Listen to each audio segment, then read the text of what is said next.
Teka, lag time. Support us by hitting the thumbs up button and subscribe to our YouTube channel. Hello everyone! Welcome back to another episode of Liknayan Podcast. Ako si Cherry. Philip. And for today, we have another guest. She is also an optical physicist that's now currently based in Thailand. So we have Dr. Angeli Alagaw. Yes. Please introduce yourself to our audience. Hello everyone. I'm Angeli. So I think na malalaman niyo kung anong gagawin ko later. So baka pag nasagot ko na yung mga questions nila. But I am actually in astronomical instrumentation for exoplanet detection. So yun lang muna for now. You'll know more about it later. Ayan. So, currently, kakatapos mo lang, yes, siyempre pa-promote namin, kakatapos mo lang ng iyong PhD. Paano pala yung PhD mo? How does it work? So, bale yung PhD ko, ano siya, ang tawag sa kanya ay Cotutel. So, parang double PhD program from 2 universities. So, yung isang university ay dito sa Chiang Mai University sa Thailand. Ang program ay astronomy, and then yung isang university ay sa France, sa Université Jean Monnet. So, ang program doon ay optics. So, PhD in optics and PhD in astronomy. Pero yung PhD ko talaga ay research PhD. So, most of the time, research. Tapos, hindi siya katulad sa parang PhD process natin sa Pinas na meron kang mga core courses na kailangan mong i-take. Tapos, meron siya every semester. Yung sa amin, yung mga courses na iti-take mo, depende siya sa kung gusto mo siyang i-take. So, based siya sa kind ng PhD na doon sa France, na magte-take ka ng mga courses, parang scientific courses at yung other courses na feeling mo swak sa ginagawa mo. So yun. So, ikaw bahalang mamili ng courses. Pero kung sa Chiang Mai lang ako, katulad siya sa atin sa Pilipinas na merong parang specific set of courses na kailangan mo. So, yun. So far, ganun yung PhD setup ko. Pero dahil research PhD siya sa National Astronomical Research Institute of Thailand or NARIT, ako based kasi nandun yung lab. So, walang number of courses talaga na required? Kung sa France, parang number of hours. So, kunwari, kailangan mong mag-take ng 120 hours worth of scientific courses. So, for example, for me, yung mga tinake ko na classes ay radiometry, physical optics, optical design, yung mga ganon. Tapos, yung number of hours ay number of class hours. Naka 120 hours ka na of class hours, okay na yun. Pwede ka rin mag-go beyond. Depende yun sa kung ilang time yung meron ka. Kung marami kang free time. So, yun. Take ka lang ng class. Free naman kasi yung classes. Hindi siya yung parang binabayaran mo yung class. At least sa case ko, So, yun. Pero paano pala yung research PhD? May number of publications ba na kailangan bago ka payagan na graduate? Magkaiba siya depende sa school. Sa case ko, dapat merong at least one refereed paper at isang conference, like conference at conference paper. Tapos yung sa refereed paper, meron siyang parang dapat either quartile 1 or quartile 2. So, hindi siya based on impact factors, pero parang merong check sa site na, okay, itong particular journal na to ay quartile 1 or quartile 2.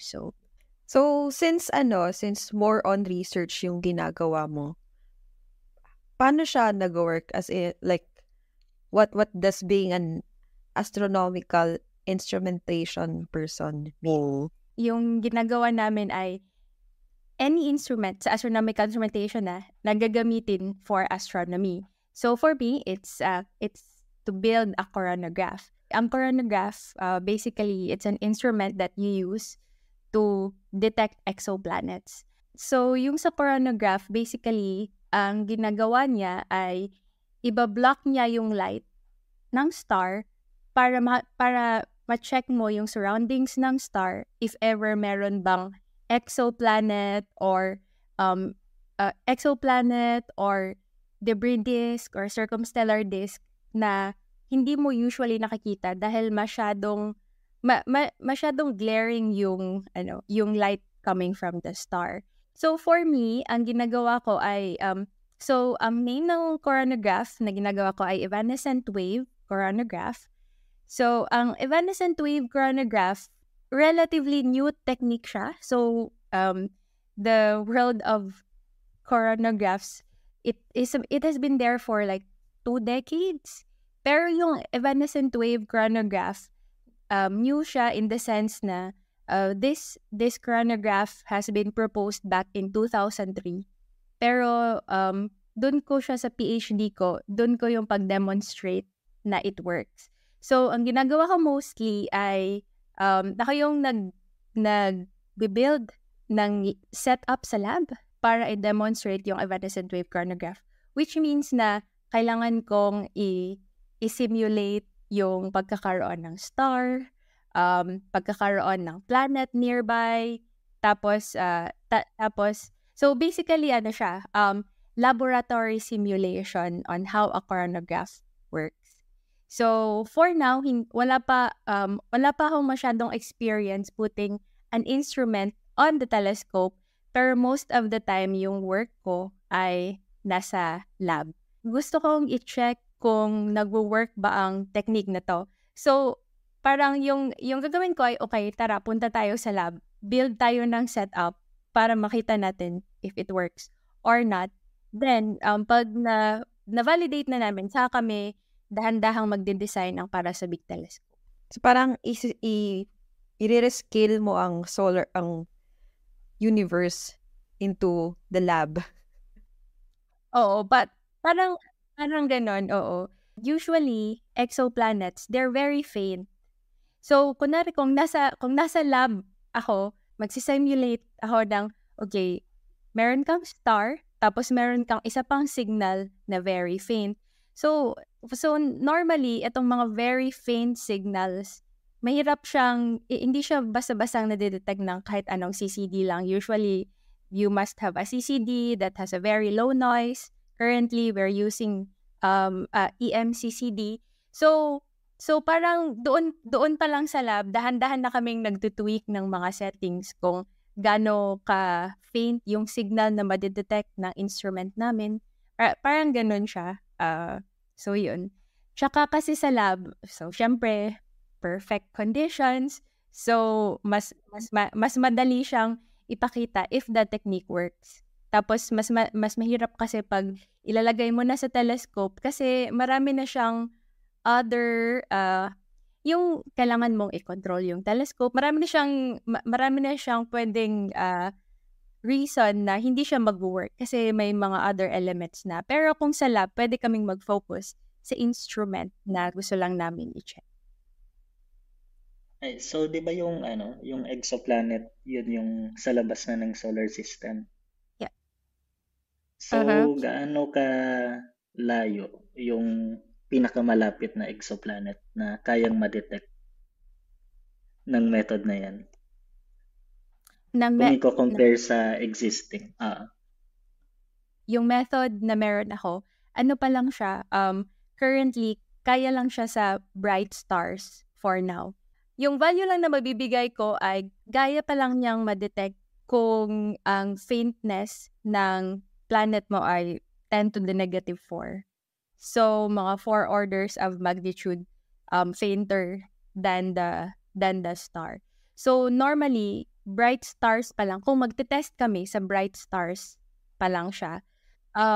Pero yung mga technique na existing techniques kasi mas mature na sila. Kaya nila kung yung contrast, so yung ratio ng brightness ng star at ng planet ay like 10 to the negative 6 or like 10 to the negative 9 sa lab. Sa telescope, so on the ground, ang kaya pa lang ay 10 to the negative 6 dahil sa limitations ng adaptive optics. If we want to detect an Earth-like planet, tapos siya, 10 billion times fainter than its parent star, kailangan nasa space siya at hindi sa ground dahil sa atmospheric turbulence. So mag-iiba pala yon kapag nasa Earth lang yung telescope or kapag nasa space na. Hindi ba magbabago yun kasi gumagalaw yung nasa space? Sa Earth kasi meron tayong atmosphere, tapos hindi mo nasasagap lahat ng yung sa electromagnetic wave, yung buong spectrum ng electromagnetic wave. So for example, yung meron lang tayo visible, tapos a little bit of like there's near and infrared. Tapos pero kasi kung for example, gusto mo talagang malaman kung this particular planet can harbor life, so kailangan mo siyang tingnan sa buong spectrum. So yun, so mas maganda kung nasa space. Kasi kung nandito din sa ground, kahit na kunwari nakikita natin, so kahit may access tayo sa visible light, na yung atmospheric turbulence kasi siya yung nagko-corrupt ng nakikita natin dito sa ground. So at saka siya din yung current limitation ng adaptive optics. So yun. So mas maigi na nandun siya sa space kasi wala kang kalaban na atmosphere. Yan yung di ba? Yung pinakamalakas na telescope ngayon, yung James Webb Space Telescope. Yun yung state of the art ngayon. Yes. So yung James Webb, pwede rin sila mag-detect ng exoplanets? Pwede silang mag-detect, pero parang hindi siya optimized to detect yung mga Earth-like planets. So, kaya lang, I think meron siyang onboard na coronagraph, pero hindi pa optimized yung coronagraph na yun to detect very faint signals. Kasi ang alam ko, yung next kasunod na James Webb, yung Nancy Roman telescope, siya talaga yung merong set of instruments para i-test yung mga advanced coronographic techniques na meron tayo ngayon.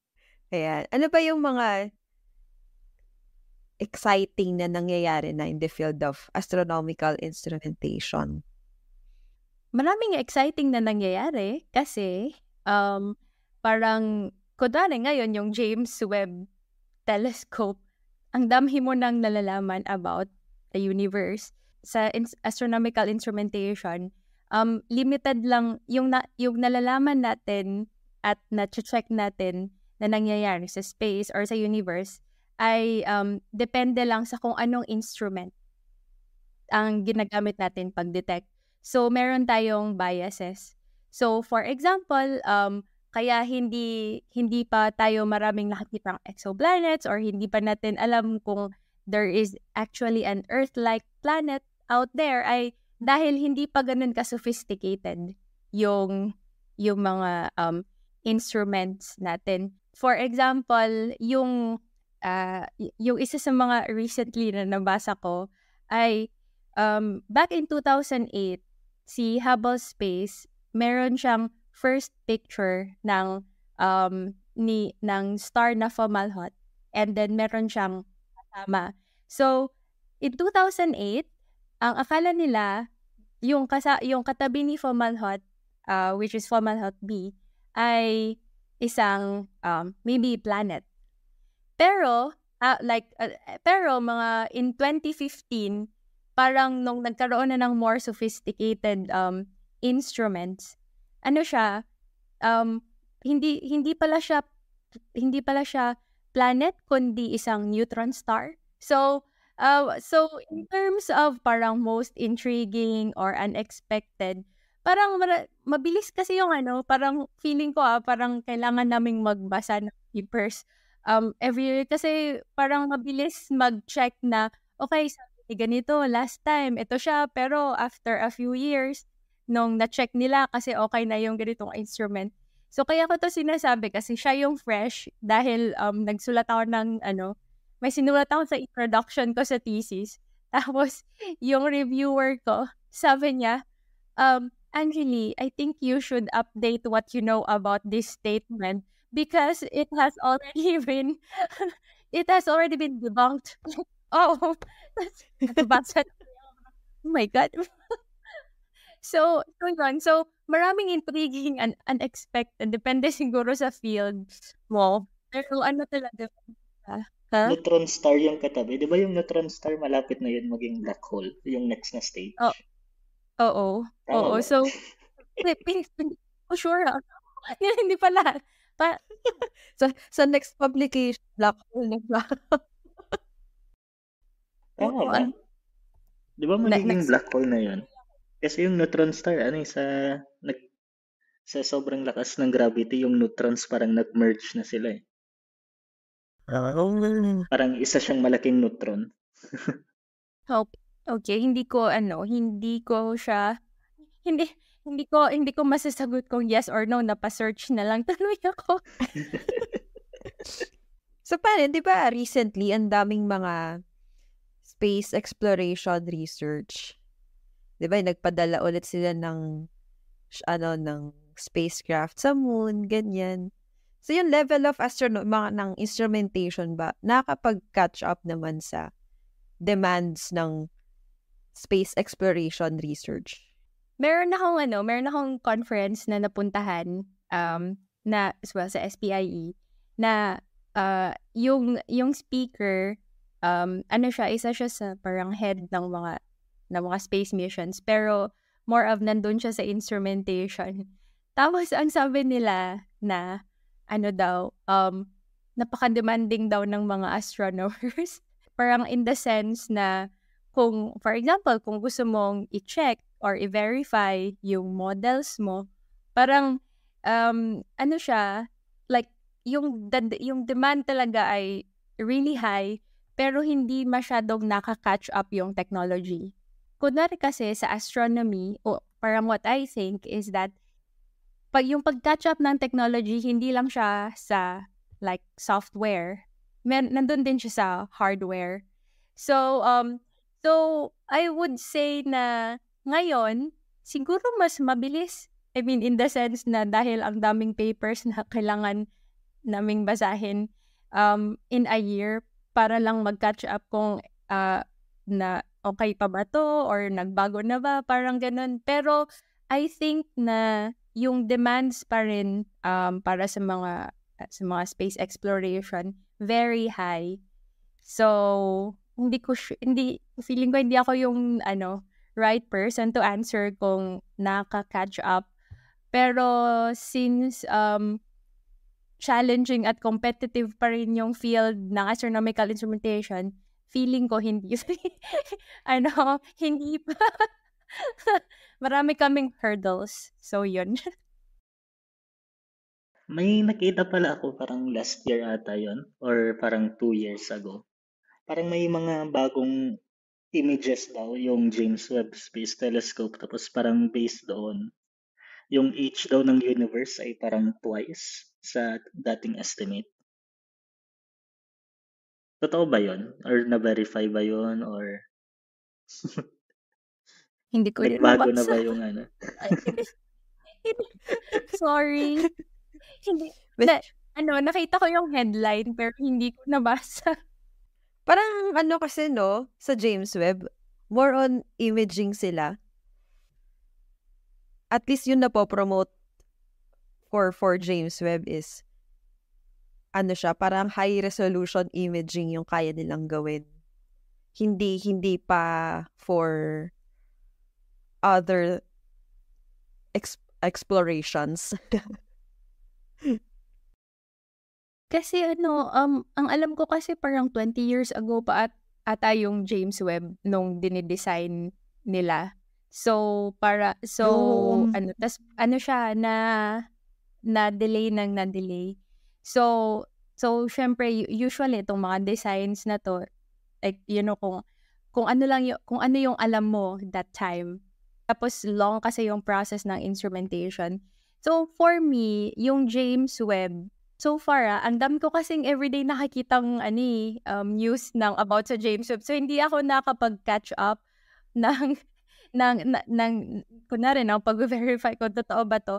Pero kunwari sa field kasi namin, yung mga, for example, yung mga cameras na nandun, dun binibase yung parang, okay, yung camera na to, out there, okay ba yung niya, okay ba siya sa ganito? Tapos siya yung parang nagsiserve as reference para sa next para sa next space telescope na ipapadala.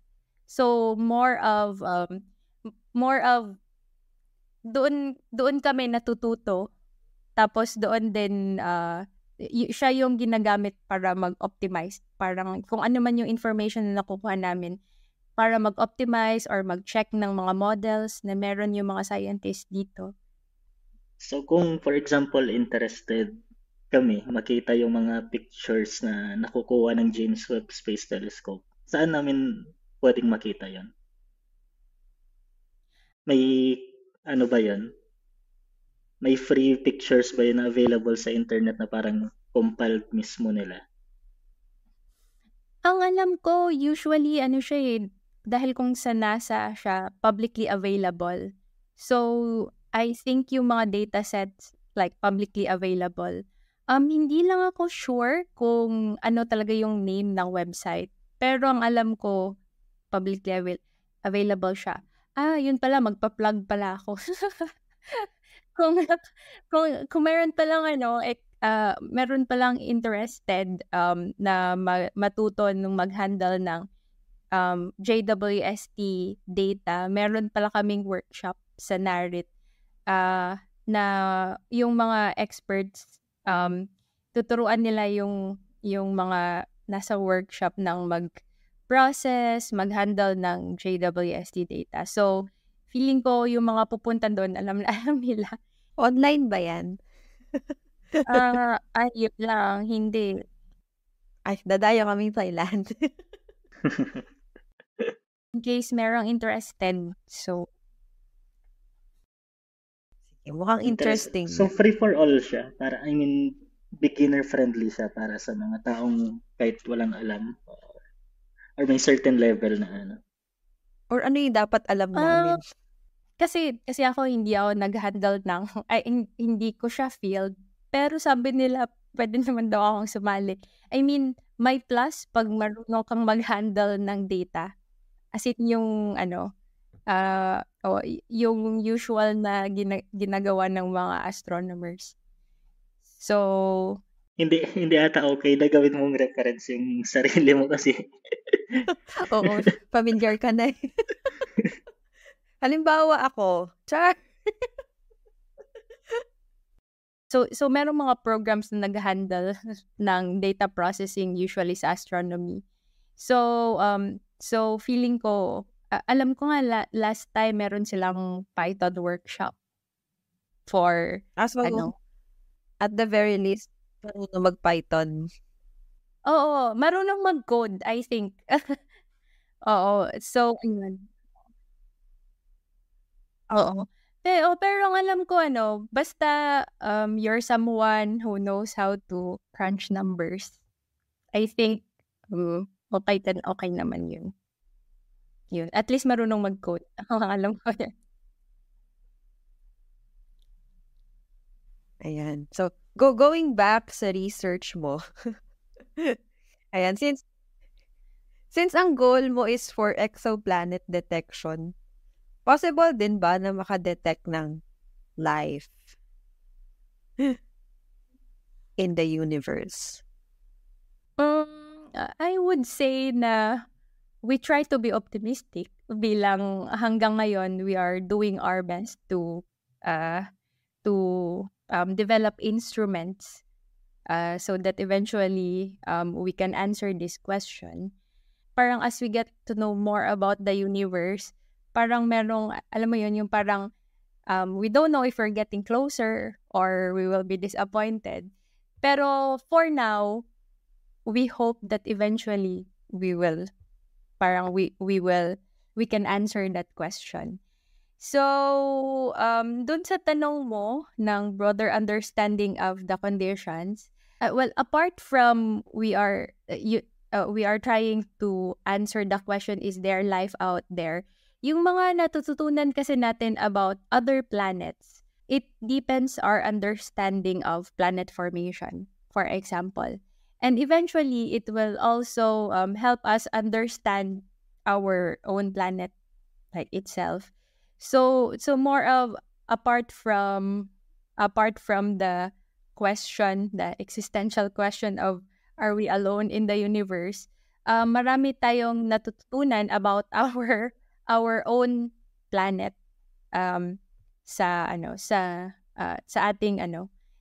ating pag-try to find exoplanets. Kasi nga nabavalidate pag every time na meron tayong na-detect, pwede rin na-check din natin yung mga kunwari assumptions natin dito or na-check yung mga models na meron tayo about planet formation. Ay, may additional pala ako na tanong tungkol dyan. Kasi diba yung exoplanets, for example, malalayo, tapos faint yung parang signal na makukuha mo para ma-detect siya. So once, for example, na makadetect ng exoplanet, ano pa yung further na ina-analyze na data para pag-aralan yung exoplanet na yan? Parang may way pa na kaya nyo siyang pag-aralan in a way na malalaman nyo kung anong elements yung nandun sa exoplanet na yan. Sa work ko, ang ginagawa ng coronagraph ay take a snapshot of the star and the planet. So para malaman kung ano yung mga elements, kailangan kasi yung coronagraph, ano siya, direct imaging technique. So para malaman kung ano yung mga elements na present, ang gagawin natin ay once we have confirmed that is indeed a planet, ang gagawin ay so dun sa location ng planet sa image mo ay pwede kang maglagay ng high resolution spectrograph para malaman mo kung ano yung composition ng planet na yan. So ano siya, kasi normally the indirect detection methods, ang ginagawa niya ay you're trying to deduce if there is a planet based on the behavior of the star. Pero dun kasi sa direct imaging, you are actually accessing the photons coming from the planet. So hindi so yun. So pag naglagay ka ng spectrometer doon, diretso mo makikita kung ano yung mga yung atmospheric composition ng planet.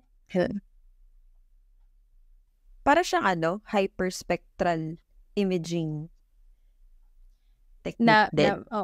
Na may nakikita kasi sa hyperspectral imaging, 'di ba? So yung parang meron kang data cube tapos yun yung nakikita mo every wavelength. So ang alam ko so far sa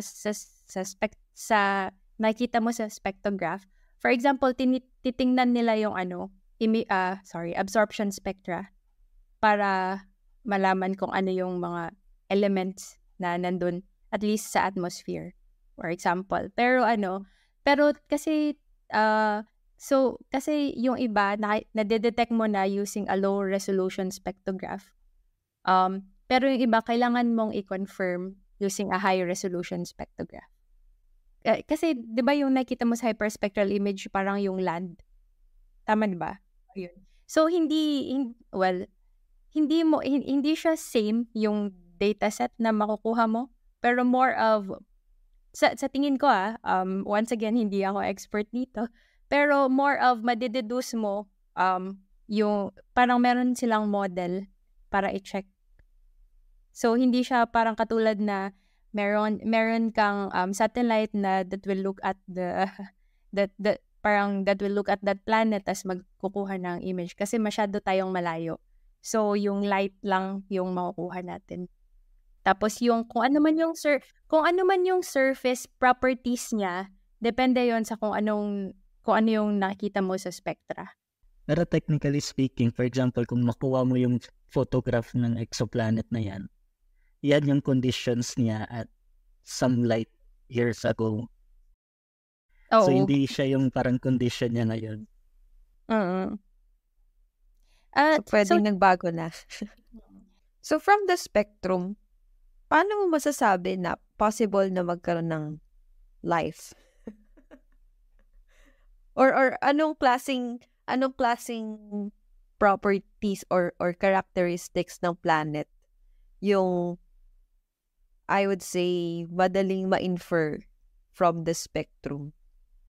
Okay. Kunwari yung mga molecular features na hinahanap natin so far na signs of habitability ay oxygen, ozone, water, methane. Itong mga features na to, nakikita mo siya at different wavelengths. Ang gusto mong makuha ay malaman, parang i-check mo yung composition ng exoplanet mo at different wavelengths.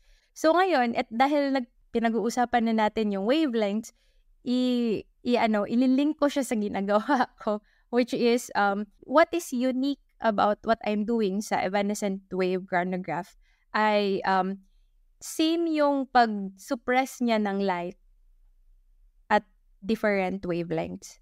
So for example, so far ang nadedetect ko ay sa like a faint planet signal that is 10 to the negative 4 times fainter than the star. 10 to the negative 4 times siya pero at all wavelengths na parang broad range of wavelengths. Yung current instruments kaya nilang fainter pero at a specific range of wavelengths lang.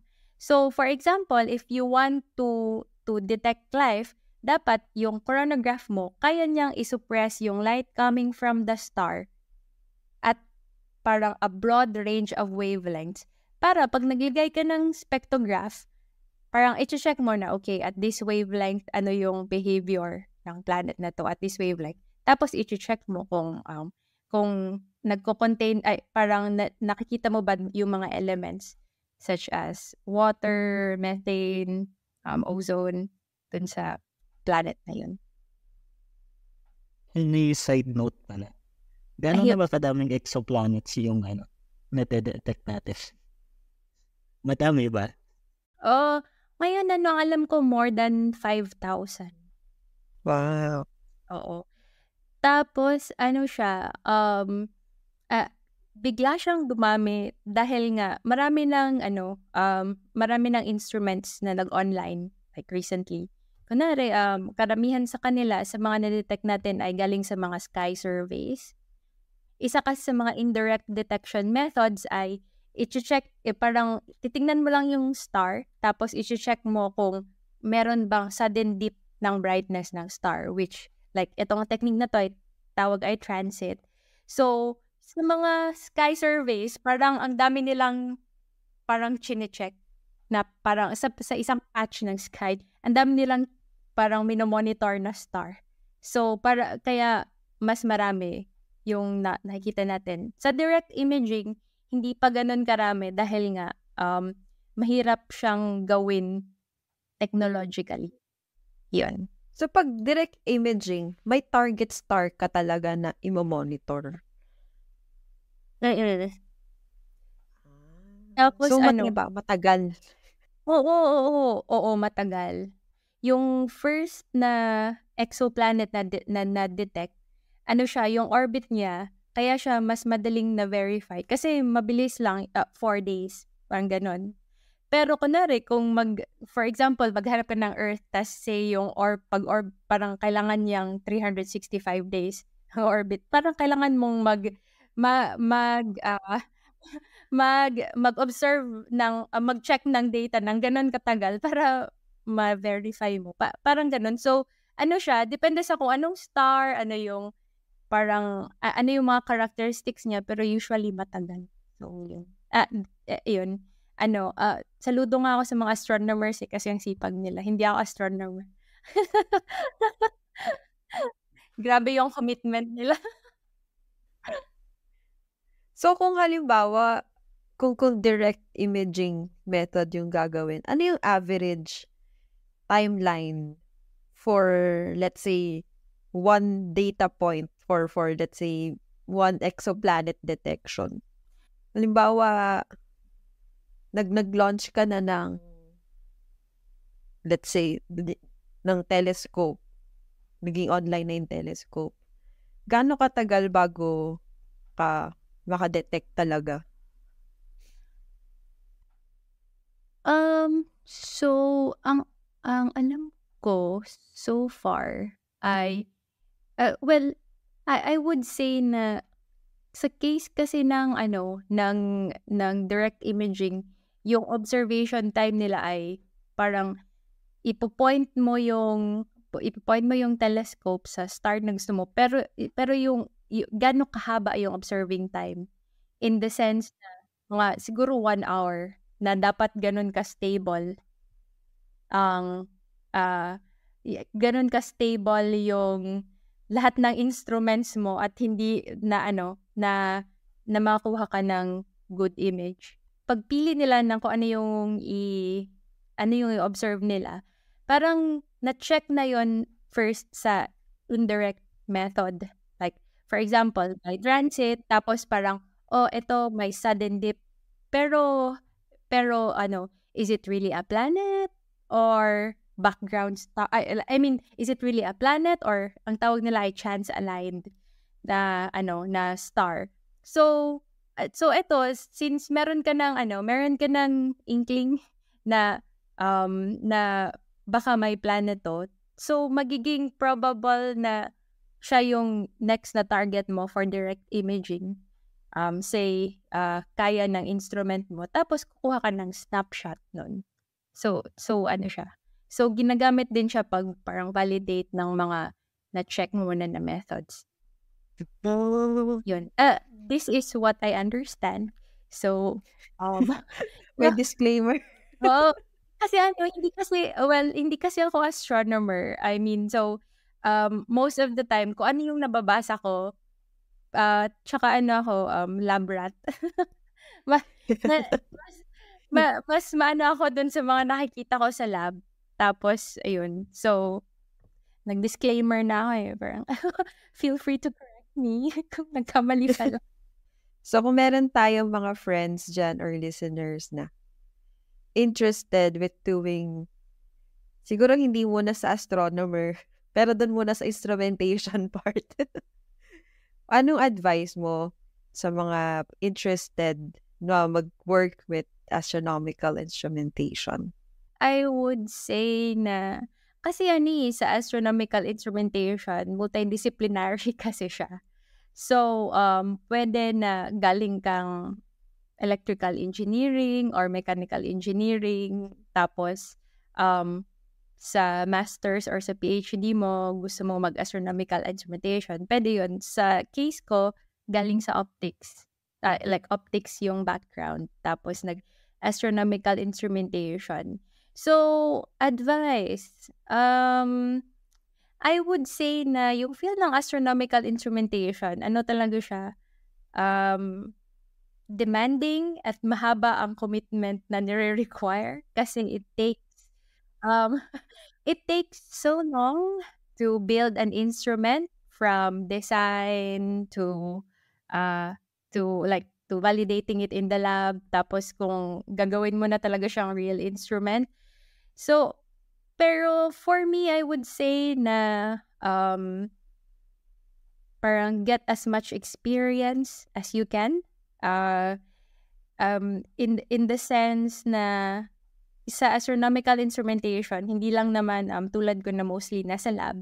So, different kinds of experience, like marunong kang mag-code, marunong kang mag-set up ng experiment, tapos siya, dahil multidisciplinary siya, more of dapat marunong kang makipag-usap sa mga hindi mo ka-field. Like, for example, for me, I work a lot with engineers.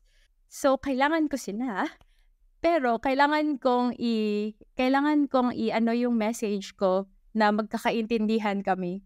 So, kasi kunwari, tayo kasi sa physics, meron tayong mga words na pag ito yung sinabi ko, gets mo na yon. So, hindi ko na kailangang i-explain. Pero, pero kailangan kong alalahanin, for example, na yung kausap ko, hindi siya same sa field ko. So, kailangan mong masanay na every time na magpe-present ka, hindi parang, it's not a room full of physicists.